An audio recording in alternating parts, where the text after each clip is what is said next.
Daya saing kita tidak kalah dengan negara-negara lain. Saya juga sudah mendapatkan informasi bahwa CV Laksana sudah melakukan ekspor juga ke Fiji dan tadi disebutkan Timor Leste. Dengan Fiji kalau tidak salah 200 bus kita sudah kita ekspor ke Fiji. Saya meyakini bahwa keberhasilan ini adalah suatu prestasi dari kegigihan upaya kita untuk memajukan ekspor kita. Permintaan untuk produk-produk kita cukup banyak dan salah satunya adalah bus ini. Mereka order sekitar 1000 bus waktu itu dan ini adalah follow up-nya. Jadi artinya mereka follow up daripada transaksi itu adalah mereka harus mengirim prototype. Itu sudah mereka lakukan dan saat ini adalah realnya. Realnya itu adalah 4 bus dan 10 bus double decker.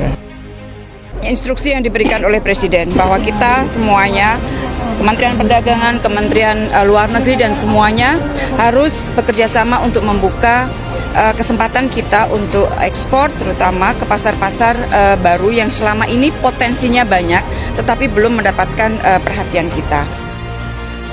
Pasar untuk bis yang model-model elegan itu sangat diminati di Bangladesh.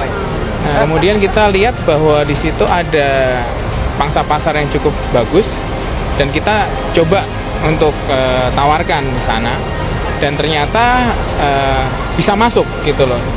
Jadi produk kita itu nggak kalah sama produk-produk luar negeri lainnya gitu ternyata dan ini semoga bisa diterima oleh pasar-pasar yang lain juga, nggak hanya di Bangladesh gitu. Perkembangan terbaru otomotif Indonesia kini mulai mendunia. Contohnya saja dari ekspor bus buatan Indonesia yang tak kalah saing dari berbagai negara besar pengekspor bus khususnya tetangga sebelah. Bagaimana tidak dengan kehebatan kualitas bus ini? Negara sahabat kita yakni Laos kini mulai tertarik dengan bus listrik ini. Menariknya, bus Laksana ini pernah mengekspor ratusan unit bus ke negara-negara besar. Widih, mantul gak tuh bosku? Dengan dibutuhkannya alat transportasi di negara besar, karoseri Laksana kembali memperluas negara target ekspor mereka. Setelah dikapalkan ke Bangladesh, kini bus-bus produksi karoseri asal Ungaran, Jawa Tengah juga dikirim ke negara Asia Tenggara yaitu Laos. Laksana mengekspor sebanyak 4 unit bus legasi SR3 ke negara yang tidak memiliki laut itu. Negara Laos adalah negara prospektif country yang merupakan pasar Asia Tenggara yang potensial. Dikarenakan sejalan dengan perkembangan infrastruktur di Laos, dan diharapkan bus legasi SR3 ini dapat menjadi moda transportasi yang diandalkan di sana. Begitulah kata Direktur Teknik Laksana Stefan Arman dalam keterangannya. Dari eksterior, bus-bus Laksana yang diekspor ke Laos tersebut memiliki tampilan yang sederhana, hanya menggunakan kombinasi warna cat putih, orange, dan warna gelap, yaitu biru tua. Bus ini juga tidak memiliki pintu belakang dan kaca depannya pakai model panorama, serta menggunakan pelindung terali seperti bus-bus asal Sumatera. Menariknya, bus ini menggunakan konfigurasi setir kiri. Sebagai informasi, Laos, Kamboja, Myanmar, Vietnam, dan Filipina merupakan negara-negara di Asia Tenggara yang menganut posisi setir kiri. Dikirimnya legasi SR3 ke Laos tentunya telah menambah portofolio Laksana di kancah ekspor. Sebelumnya, Laksana mengklaim telah mengirimkan lebih dari 200 unit bus. Bus-bus itu telah dikirim ke Fiji, Timor Leste, Bangladesh, dan tentunya Laos. Pada kesempatan kali ini, Laksana akan mengekspor 4 unit bus legasi SR3 ke negara Laos dengan setir kiri. Hal ini menunjukkan respon yang positif dari pasar Laos akan produk Laksana dari Indonesia. Laksana bekerja sama dengan pabrikan pembuat chassis dari Eropa hadir di Laos, berusaha untuk memberikan solusi baru yang lebih premium bagi kebutuhan transportasi darat di Laos. Laksana terus berkomitmen untuk menunjukkan bahwa produk-produk bus Indonesia sudah berkelas dunia dan bisa bersaing di negara-negara lain. Nah, kali ini ada berita yang sangat mantul alias mantap betul. Datang lagi dari industri perkereta-apian Indonesia yaitu PT Inka. Selain menjadi pemasok utama untuk kereta api dalam negeri, bukan sembarangan bos. Ternyata PT Inka pun telah menjadi pemain besar di luar negeri. Salah satu proyek garapan yang sangat mantap-mantap jos terdapat di benua Afrika. Nah, dikutip langsung dari situs PT Inka dan beberapa sumber, berita berikut diketahui bahwa ternyata ada peluang pembangunan lintasan kereta api sepanjang 19.241 km di benua Afrika.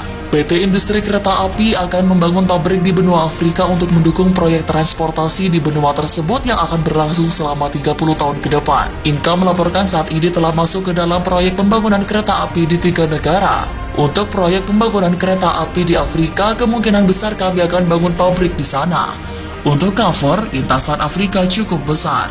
Dengan kapasitas produksi nasional 6 kereta per hari untuk Inka tidak akan sanggup. Begitulah ujar Direktur Utama Inka Budi Noviantoro dalam ngopi BUMN Rabu kemarin. Budi memperkirakan bahwa pihaknya akan membangun 2 fasilitas produksi di Afrika.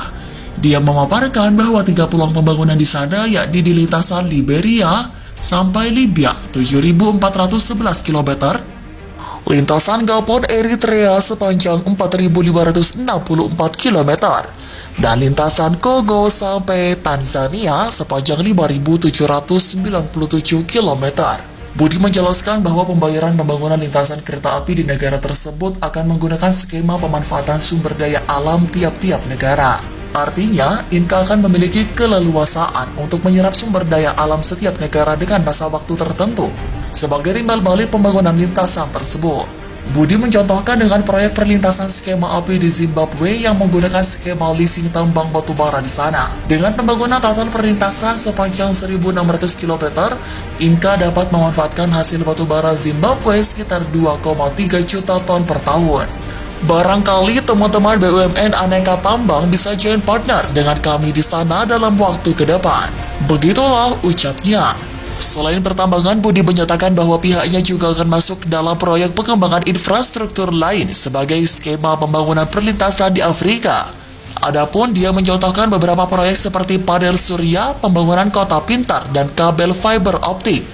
Selain di Afrika, Budi menyatakan bahwa pihaknya juga akan menyasar proyek perlintasan di Amerika Latin. Sejauh ini, dia melihat ada peluang untuk mengisi permintaan sebanyak 322 lokomotif dan 883.460 kereta barang. Wow, mantap betul. Maju terus PT Inka, semoga PT Inka pun terus berjaya dan dapat menguasai sebagian besar pasar global. Halo para bosku yang selalu bangga dengan Indonesia. Ekonomi Indonesia sepertinya akan semakin melonjak. Perkataan ini bukan hanya isapan jempol semata. Bagaimana tidak, dikutip dari beberapa sumber media internasional bahwa pada tahun 2045, Indonesia diperkirakan telah bertransformasi menjadi kekuatan besar ekonomi dunia. Wah, mantul gak tuh bos? Namun, siapa sangka tidaklah mudah untuk mewujudkan hal tersebut karena memerlukan kesiapan sejak dini. Dengan menggeber pertumbuhan ekonomi lewat pembangunan infrastruktur dan industri, Indonesia akan menjadi negara dengan kekuatan ekonomi terbesar keempat dunia. Sudah dipastikan Indonesia sekarang bernasib seperti kerbau yang ditusuk hidungnya. Sebut saja salah satunya impor migas. Selama berpuluh-puluh tahun, impor migas menjadi salah satu penyebab defisit transaksi berjalan yang cukup parah. Pantas kalau Jokowi marah dan geram sebab Indonesia memiliki bahan baku yang melimpah. Untuk itulah, sejak mulai menjabat, Jokowi getol melakukan pembangunan dan industrialisasi.